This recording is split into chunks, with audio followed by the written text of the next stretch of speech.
राधे राधे सभी को। जय श्री श्याम। मैं देखता हूं कि काफी लोग बहुत अच्छे होते हैं, सारे जीवन अच्छे कर्म कर रहे हैं और फिर वो दुख में घिरे हैं। अब वो दुख में घिरे हैं, उसके बाद वो हिम्मत हार जाते हैं, वो भगवान पर विश्वास खो देते हैं। तो इस संदर्भ में मैं आपको एक आज छोटी सी घटना बता रहा हूं कहानी के रूप में। उसको सुनकर आप समझ जाओगे कि भगवान गलती से भी गलत नहीं करते। बहुत पुराने टाइम में एक दो बच्चे पैदा होते हैं, दो एक ही समय, एक ही वार को और एक ही स्थान पर दोनों के नाम रख दिए जाते हैं, राम और श्याम। धीरे धीरे दोनों बड़े हुए, युवावस्था में आने लगे तो श्याम जो है छीना झपटी चोरी करने लगा, और राम जो था वो बहुत सीधा साधा, भगवान को मानने वाला, पूजा पाठ करने वाला।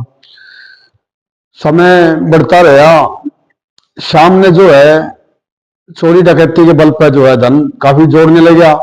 राम जो है मेहनत करता, ईमानदारी से रहता, भगवान की पूजा पाठ करता, वो गरीब होता गया। गरीब होता क्या, वो गरीब ही रहा। एक बार क्या हुआ कि शाम के तो शहर में काफी प्लाट, हवेली, मकान, दुकान हो गए, और राम ने जो गरीब था, शहर से 1 किलोमीटर दूर बाहर खेत में, जंगल में एक झोपड़ी बना रखी है, वो उसमें रहता है। झोपड़ी में रहता है, सुबह जाता है लेबर चौक पे दिहाड़ी करता है, शाम को अपना कमा के जो आया उसका अपना खाना पीना, सुबह उठते ही चिड़ियों को, कबूतरों को सुबह डालना, कुत्ते को भोजन देना, रोटी खिलाना, गाय की रोटी देना, बड़ा धर्मात्मा आदमी। अब एक बार वो राम जो है बीमार हो गया। बीमार हो गया तो दिहाड़ी करने वाले का तो ये है कि जो कमा रहा है वो खा रहा है। 3-4 दिन वो बीमार रहा, दिहाड़ी पे जा नहीं सका, घर में सब कुछ खत्म हो गया, बड़ा परेशान।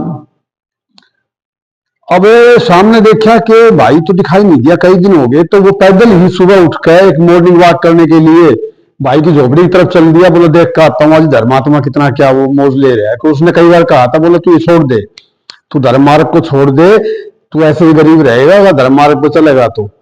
अब शाम जो है, जो डाकू था, चोर था, वो शहर से पैदल पगडंडी के रास्ते के लिए चल दिया। अब उसी टाइम जब वो शहर से चलने को होया तो राम भगवान को पूजा पाठ करके बोला, प्रभु भोग तो आज मैं लगा नहीं पाऊंगा, मेरे पास कुछ है नहीं। अपनी साफी उठाई, कंधे पे डाल ली और वो शहर की तरफ झोपड़ी से निकल लिया। अब राम जहां झोपड़ी से निकला तो रास्ते में बीच में पगडंडी पे जैसे उसका पैर पड़ा, पैर में कील कील आर पार होगी, वहीं बैठ गया, चित्कार करके कील को निकाला, साफी बांधी और उल्टा आकर अपनी झोपड़ी में भगवान के आगे रोने लगा। बोला, प्रभु मैंने पाप कौन सा कराया है, आज भी मैं, मेरे पास खाने को दाना नहीं है और मैं मजदूरी पर जा रहा हूं, मैं ऐसा घायल हो गया, मैं कमा भी नहीं पाऊंगा। अब देखो उसी रास्ते से वो शाम जो डाकू है वो आ रहा है, वो छपट मार, बिल्कुल जहां कील उसको लगी है पैर में, उसी स्थान पर शाम की नजर जाती है, एक पोटली पड़ी है, कपड़े में बंधी हुई एक पोटली नुमा कुछ उसको दिखाई दिया। उसने झुक कर उसको उठाया और खोल कर देखा तो सोने की असरफी, सोने की असरफियां उस पोटली में, उसी स्थान पर। सोने की पोटली देख कर असरफियों को बहुत खुश हो गया, अपने जेब में रखी, लेकिन देखा झोपड़ी में से भाई के में रोने की आवाज आ रही है। धीरे धीरे गया, भाई की झोपड़ी के दरवाजे से वो झांक के देख रहा है नजारा। नजारा क्या था कि भाई रो रहा है, प्रभु कृष्ण जी का भगत था, मैं आज के बाद भक्ति छोड़ रहा हूं और आज के बाद मैं कभी भी पूजा पाठ नहीं करूंगा। उसने ये शब्द कहते हुए कृष्ण जी की मूर्ति को घर से, झोपड़ी से बाहर रखने के लिए जैसे उठाया, साक्षात भगवान प्रकट हो गए। भक्त तो था वो, सच्चा भक्त था, भगवान प्रकट हो गए। भगवान के शब्द क्या थे उस समय, आप गहराई से सुनना। भगवान कह रहे हैं, राम तू क्यों परेशान हो रहा है, क्यों तू रो रहा है, क्यों दुखी हो रहा है? तेरे पिछले जन्म के कर्मों के हिसाब से आज के दिन तुझे जब कील लगी है, इसी टाइम पर फांसी होनी थी, तुझे फांसी होनी थी, लेकिन तेरे इस जन्म के पुण्य कर्मों ने उस फांसी की सजा को काट कर एक कील, मात्र कील पर खत्म कर दिया। और सुन, तेरा भाई जो आज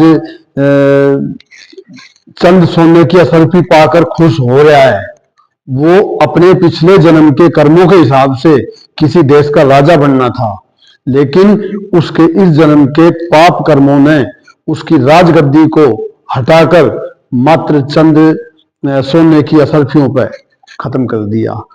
कहने का मतलब ये हमारे सारे पिछले जन्म के कर्मों का हिसाब किताब चल रहा है। यही कारण है कि हम अच्छा भी कर रहे हैं, भगवान के भी जा रहे हैं, धर्म कर्म कर रहे हैं, लेकिन फिर भी वो नहीं हो पा रहा, वो नहीं सब हो रहा जो हम चाहते हैं। इसका कारण सिर्फ एक है, हमारे पिछले जन्म के कर्म, प्रारब्ध।